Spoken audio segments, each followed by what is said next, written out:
Assalamualaikum warahmatullahi wabarakatuh. Kembali lagi di channel Sejarah Nusantara. Kali ini channel Sejarah Nusantara akan menceritakan pesan Bung Karno tentang harta karun. Soal harta karun, Soekarno atau lebih dikenal dengan nama Bung Karno adalah Presiden pertama Republik Indonesia yang sosoknya sangatlah dikenal oleh masyarakat Indonesia. Sampai saat ini kata-kata dan besarnya terhadap negeri ini sangat dikenal, termasuk seantero Indonesia bahkan di dunia. Yang tak banyak diketahui oleh masyarakat, ternyata Soekarno pernah memberikan pesan terkait harta karun yang ia tinggalkan. Di dalam pesan itu berisi tentang amanat Bung Karno atas penggunaan harta karun tersebut. Bahkan Bung Karno pun berpesan tentang peluang harta karun tersebut suatu saat nanti.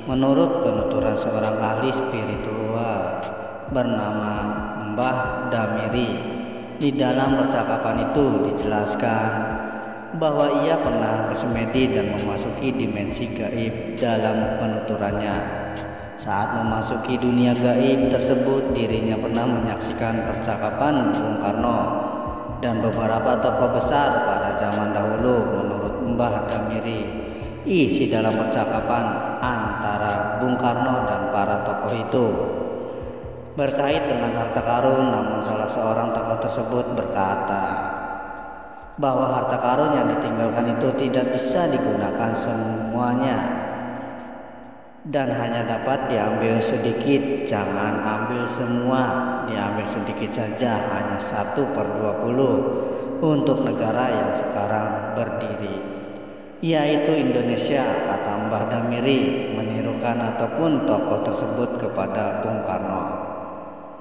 Bung Karno pun sepakat untuk tidak memakai semua harta karun itu dan menyimpan sisanya. Dalam pandangan Batam RI, Bung Karno dan para tokoh penting itu pada zaman dahulu, sisa harta karun menggunakan selimut gaib karena disembunyikan, orang-orang tak akan bisa menemukannya.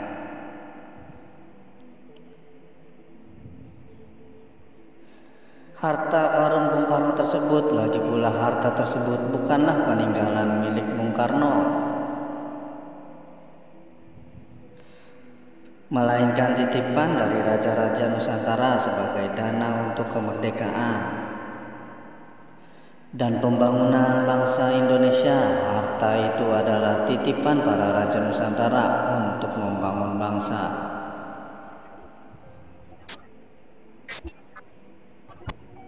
Indonesia, tutur Mbah Damiri. Nama Bung Karno sendiri hanya istilah yang digunakan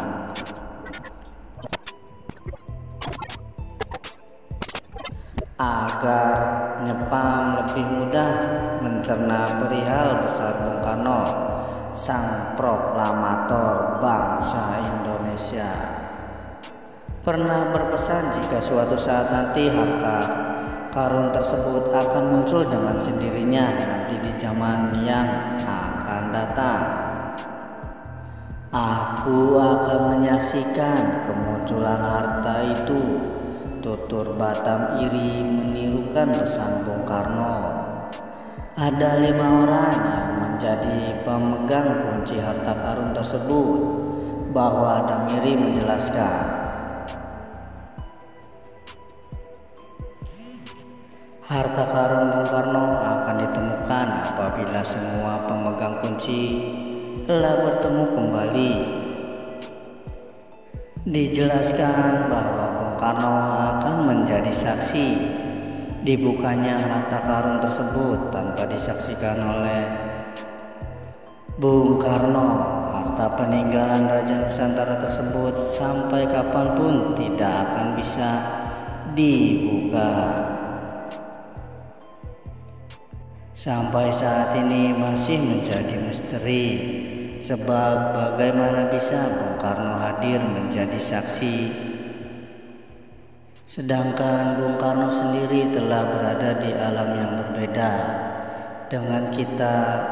Lalu mengenai misteri harta karun Soekarno tersebut, dari penelitian yang dilakukan oleh sebuah badan penelitian internasional, dari seluruh presiden Indonesia yang paling kaya di urutan pertama ialah Bung Karno dengan total kekayaan ditaksir lebih dari 55 triliun rupiah, berada yang tak bergerak seperti tanah, rumah, dan logam mulia berupa batangan emas yang bertonton.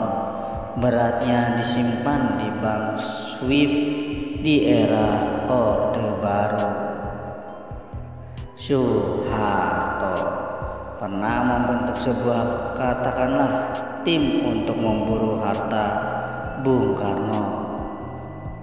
Namun hasilnya nihil karena semua itu tidak ditemukan setelah Bung Karno wafat pada 21 Juni 1972. Ketika oknum yang mengaku-ngaku dapat memberikan petunjuk, bahkan dengan data dan fakta-fakta yang otentik untuk memperoleh harta karun Bung Karno tersebut, banyak kalangan, bahkan pejabat tinggi Indonesia saat itu yang tertipu jutaan rupiah karena percaya pada ocehan oknum-oknum tersebut. Mereka datang terutama kepada keluarga almarhum Bung Karno. Bila dihitung, barangkali ada puluhan oknum yang menghubungi karena saya tahu, Pak, bahwa fakta sebenarnya saya tidak pernah percaya kepada bujukan mereka. Sebagai presiden, Bung Karno ialah presiden yang paling miskin di dunia ini.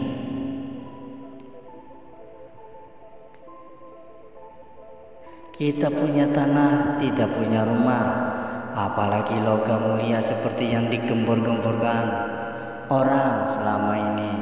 Dari gaji resmi presiden yang diterima dari negara sampai dengan diturunkannya pada tahun 1967. Gajinya tidak pernah mencukupi untuk kebutuhan keluarganya sehari-hari. Oleh karena itu, Bung Karno kerap kali meminjam uang atau meminta bantuan keuangan dari sahabatnya sejak zaman pergerakan Tempo dulu, yakni Dasyat Mushinda Saat. Memang seorang pribumi yang sukses dalam dunia usaha. Selain Dasar kadang-kadang meminta bantuan kepada Teguh Markham. Walaupun begitu, di tahun 1966 sampai 1967 dan seterusnya. Lalu mengenai Intan, ngerti secara tegas Bung Karno memutuskan Intan Trisakti bukan milik pribadi Bung Karno, melainkan milik negara Republik Indonesia, dan diinstruksikan agar Intan tersebut disimpan di ruang khusus Bank Indonesia, tempat penyimpanan Piala Thomas dan All England yang diperoleh Indonesia. Intan-intan lain yang ditemukan di lokasi Cempaka antara lain Intan Putri Malu, Intan Galuh Cempaka Lima, dan internal Galuh Blumbung. Ada kepercayaan di kalangan para pendulang di Kalimantan, kata-kata intan atau berlian tabu untuk dipergunakan, dan bila menyebut install harus diganti dengan kata Galuh, baik di era Orde Baru maupun Orde Reformasi. Keberadaan Intan Trisakti tidak diketahui. Nah teman-teman, sekian cerita sejarah harta karun Nusantara. Wassalamualaikum warahmatullahi wabarakatuh.